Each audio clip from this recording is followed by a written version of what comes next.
What's up, everyone? My name is Jesse. This is the Auditorium. I react to video game music as a musician myself. Today is a debut of a game called Cassette Beasts, and the song is called Face Down and in parentheses Instrumental, requested by Gardelane over on Patreon.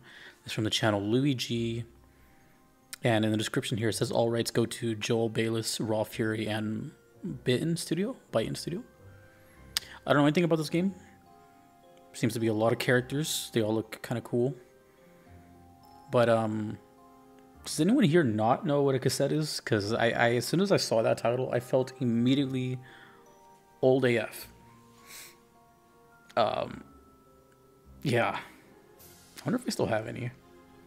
So I have no idea what this game is or what it's about. But let's get into it. It's kind of short. This is Face Down from Cassette Beasts. Let's go.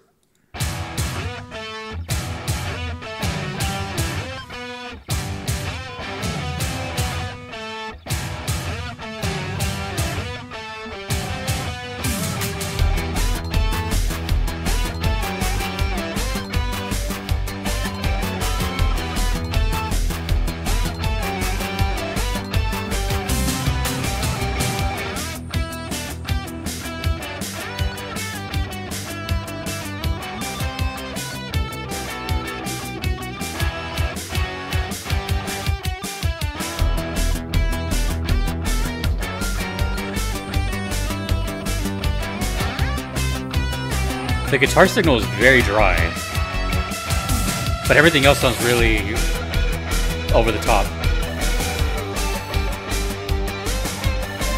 I'll explain what I meant by dry later. Not a bad thing.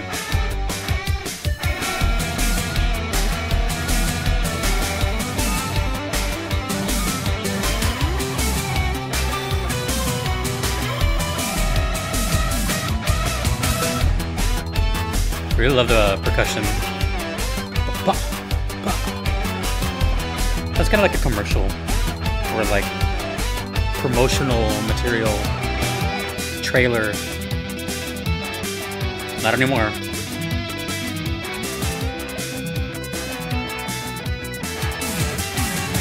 I love that.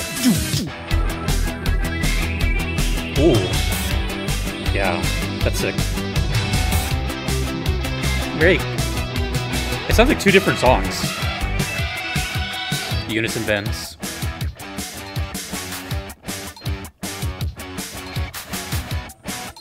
They packed a lot of song into these 2 minutes.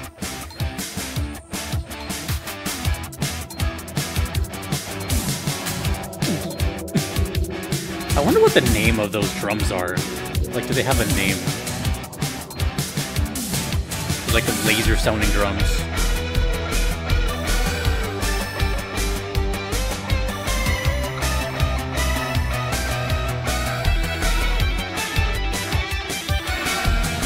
The guitar writing is very unique. It's like soloing, but not.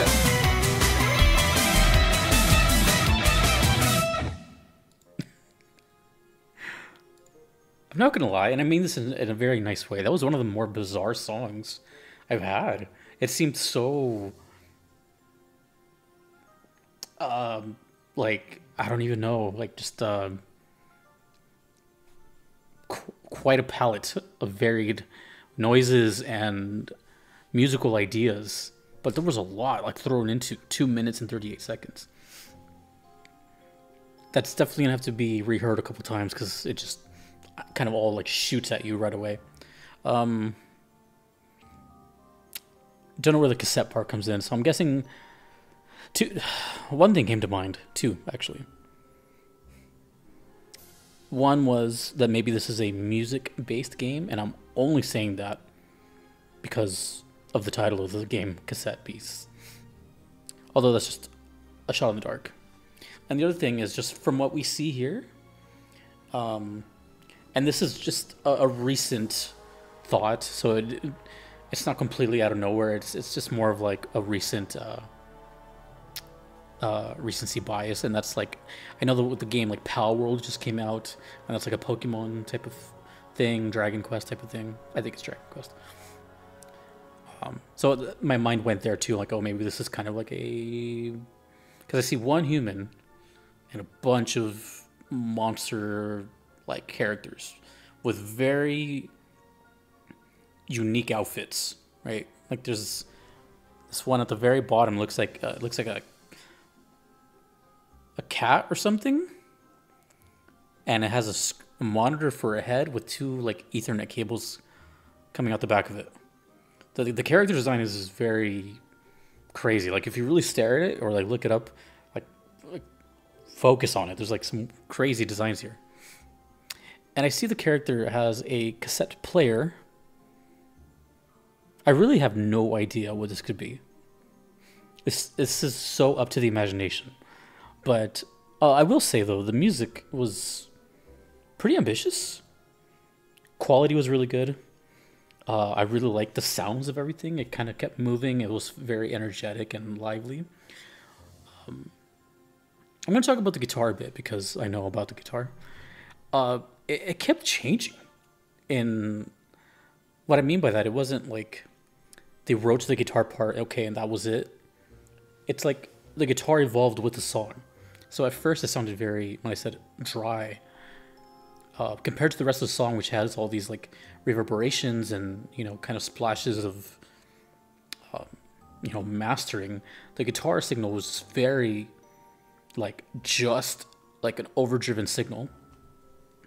And that was it. There was like nothing fancy about it. There was no flanger or chorus on top of it. There was no delay. It was just like a straight up distorted signal, which is cool, but it really stands out. But then later on in the song, it started to kind of get into more of like a lead thing, and it was more like talking. Instead of just playing these phrases, it was more like saying something and shouting it for a bit, and then it went away, and then it, you know what I mean, like that. It was kind of coming and going. And I don't know, that was kind of unique to hear it that way. But the whole song to me felt very, well, for me as an outsider, I never even heard of the game, it felt kind of confusing because I don't know what it was going for. It's called Face Down. I can't even imagine what this is. I haven't looked it up. I guess I could. Cassette Beasts. I do have one more request for this game. At some point. But these are the only two. It's rated 10 out of 10 on Steam. Take that as how you will. This game is from, oh, very recent, 2023. Role-playing video game developed by Baylis Studios and published by Raw Fury. Okay. Oh, first sentence. This game is inspired by the Pokemon video game series and follows the progress of the player as they transform into monsters using a cassette player while trying to return to their home. Damn, well, I kind of got one of them right, because the other one I said I thought it was like a music game. I was wrong on that. Cassette Beasts received generally favorable reviews from critics who commented positively on its complexity in comparison to Pokemon. Wow. The only reason I said that is just because of like the designs. When I think of designs like that, I straight up think of Pokemon, because it was little monsters, but they had little quirks and costumes to them. That's funny. Apparently, it's highly regarded. Very interesting premise, you know, the whole cassette thing. This seems very interesting. I'm smiling because I got it right. I'm always giddy when I get something right, because I get stuff wrong all the time. That's cool though. That's very interesting, actually. The whole cassette thing and the monsters. I used to like Pokemon. I have nothing against Pokemon. I played quite my only experience with Nintendo ever is I owned a Game Boy Colors. Actually, you can't see it, but it's back there. I have a shelf, and I have the Game Boy Color. It was the Pokemon Yellow edition, so it's the yellow with the blue back, and it's missing the little battery door, unfortunately. But I played Pokemon Yellow until my fingers came off as a little kid, because I was in the middle of when it came out, you know. So you couldn't go anywhere without hearing about Pokemon. and I loved that game quite a bit. And that game was very important to developing my ear in music as well. I loved the like Gen 1 Pokemon music, and it's because of games like that that I'm even doing this. So we've kind of come full circle in a way, you know. When I think of games that are like really important to me when I grew up, as far as VGM, it's always like the same five. It was like Mortal Kombat 1 on the Sega, Sonic 1, Bloody Roar 2, Ape Escape, and Pokemon Generation 1, and the Indigo League, which I never finished, by the way. I don't know why I'm talking about Pokemon so much, but if anyone was curious, I used to buy the cassette. Wow. Well, yeah, I guess VHS cassette. The VHSs of the anime, I guess. I never saw them on TV, and I got all the way up until I had no money, so I had to just buy them whenever I could. I made it all the way up until like the Cinnabar Island episode, which I don't even remember what happens there. And then I don't know what happens after that. I know what happens in the game. Anyways, disregard. Let me know if you played this game, and let me know who the composers are and all that stuff. But seems really cool. You know, clearly there's still a market. We see Pal World blowing up. I don't think Pocket Monsters are ever going to go away. Digimon obviously still has a huge fan base. So thank you, Gardelane, for that. And thanks to everyone that you see here. I cannot be here without them. And thanks to my Platinum members. Thanks to you for watching. My name is Jesse in the Auditorium. Take it easy.